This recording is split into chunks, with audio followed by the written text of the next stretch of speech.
Today, we become legends.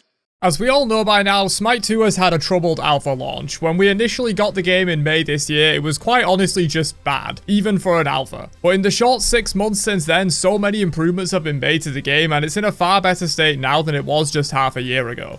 Here's a recap of every major improvement that's been made to Smite 2 since the initial alpha launch in May. First up, the most obvious improvement has been to the god roster, which has been the main focus of the devs over the alpha period. In the last 6 months, the god roster has more than doubled, going from 14 gods to 34, with a further 16 planned by the end of January 2025. This was identified pretty early as one of the major issues facing Smite 2 that was making the game feel way too samey. Not only have we now got way more gods to choose from, the god choices themselves are also a lot better than they were initially, making each game feel a lot more varied. Another instantly noticeable thing when comparing the initial alpha launch to now is the visual environment overhaul that was done in closed alpha weekend 3. The game went from a very dark, dreary default UE5 looking game to a much more bright, colourful and stylized art direction that much better carries the legacy of Smite 1. Is there still work to be done on the graphics and style of the game? Absolutely, but this overhaul did wonders for making the game look a lot more pleasing on the eyes. In terms of game modes, we got Ranked Conquest and Arena fairly quickly after the initial launch, with Joust on its own new map and Assault as a rule set on the Conquest map, both planned for a January release. Smite 1 has always been different from other MOBAs in the amount of game mode variety it offers, and for better or for worse, it has attracted a lot of players that enjoy these specific game modes way more than they enjoy the main mode of Conquest. So getting these modes in the game sooner rather than later is going to be huge for those players that main Joust or Assault. A small one that's been worked on in the background over the last few months has been the Spectator mode improvements. It only really affects esports, but I still remember the first time they ever did Smite 2 esports and had to have the cameraman manually following players around with minimal HUD elements, graphs and stats and stuff like that, and while there's still work to be done on Spectator, it's leagues better than it was, and watching Smite 2 esports is far more enjoyable for it. Another huge change that was made fairly early on in Smite 2 was the revert of gods dealing both damage types in their kits. All gods now only deal physical or magical damage, not both, and this got rid of a lot of the often needless complexity of playing around certain gods and made counter building with defense a lot simpler. In future, I do think a small handful of gods could still have this multi-damage type as a unique feature, but the game is definitely better off with the vast majority of gods only dealing one damage type. Various item store related improvements have also been made throughout the alpha, with multiple store layout choices like split, left and center. These changes have been especially nice for console players, as the store on the original alpha launch was pretty much unusable on console, and with a large portion of Smite's player base playing on console, this was a huge deal. Conquest has seen quite a few improvements since the initial launch as well, with the Pyromancer and Totem of Ku making a return alongside a new objective in the Queen Naga, which I think has fit into the game really well.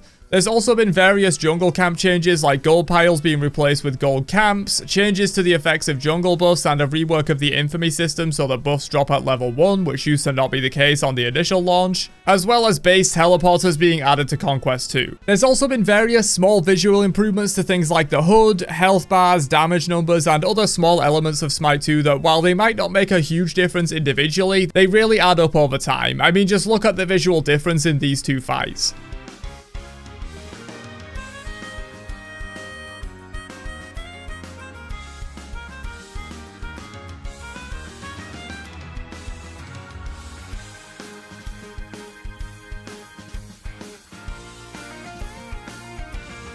In terms of items, there's been a ton of growth since the early days of Smite 2's alpha, with many new items, reworked items, the addition of over 20 of the most bought Smite 1 items, and of course the addition of starter items, with level 20 upgrades and their own 7th item slot. We also got dedicated consumable slots rather than holding potions and wards in the item inventory, which was a really nice change as well. Related to items, we also got a massive expansion of the relic system. At launch, everyone had purification beads with no other options. That was then changed to combat blink and changed again to include the 5 relic options we currently have in the game. The original 2 are beads and combat blink, as well as Sunder, Shell and Aegis. The game-wide CC changes were also very impactful, with all CCs across the board being reduced in duration, but diminishing returns on CC being nerfed, so effectively the top end and bottom end of CCs were reduced, so that they're more consistent in terms of how long they last. Another massive improvement for Smite 2, perhaps the biggest one after the god roster, have been the improvements to the core game feel over the last few months. This stuff is hard to quantify, but things like pre and post fire times on abilities, animations better matching the actual damage timing for basic attacks, responsiveness improvements and less delay, all this kind of stuff that's similar to the various HUD, damage number and UI improvements. These changes individually don't make much of a difference, but they really add up over time, and if we could go back and play the original build of Smite 2 compared to now, it would be night and day in this regard. These improvements have been huge, as after Gods, this was the biggest complaint people had about Smite 2 on its initial launch, that Smite 1 just felt so much smoother, more responsive, and generally better to play. There's still work to be done on this, but honestly, a lot of Gods in Smite 2 now feel as good or better than Smite 1 in my opinion, and basically all the newer Gods being released are in a good state on launch in this regard, whereas before they would often release feeling pretty bad and have to be fixed later. Taking a break from gameplay for a moment though, the 2D illustrated card arts returning in place of the 3D renders was a small but greatly appreciated change, as they look so much better. The whole Ascension Pass and loading card customization feature is a personal favourite of mine and gives me a lot of hope for the future in terms of Smite 2 cosmetics being more fun and interactive than Smite 1. The vast majority of cosmetics outside of skins in Smite 1 felt like an afterthought, but the global emotes in Smite 2 are hilarious, and the trackers, frames and badges on loading cards genuinely makes me want to grind out some gods I would normally never play a lot just to get their sick loading card frames and or global emotes.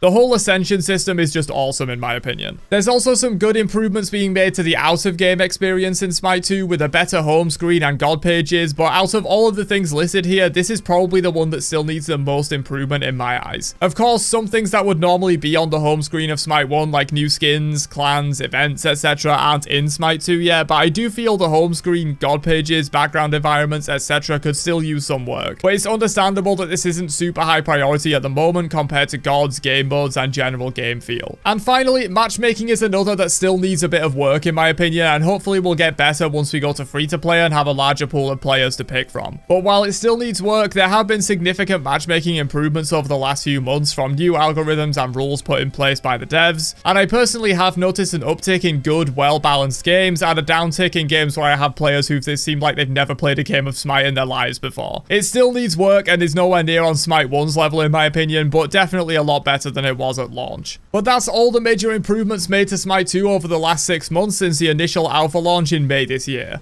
There are some smaller things I've left out of this video, but this was all the major stuff. Hopefully if you're one of the many players who played on the initial alpha weekends but dropped the game and is still paying attention to content, this video can give you an insight into where the game is now and if you want to give it another try, because in my experience it's 10 times better than it was then. What are your thoughts though? Is this enough to get people interested in the game again, and do you have hope for the future of the game? Let me know down below and I'll catch you guys for another one later on. Have a great day, and peace out, you nerds.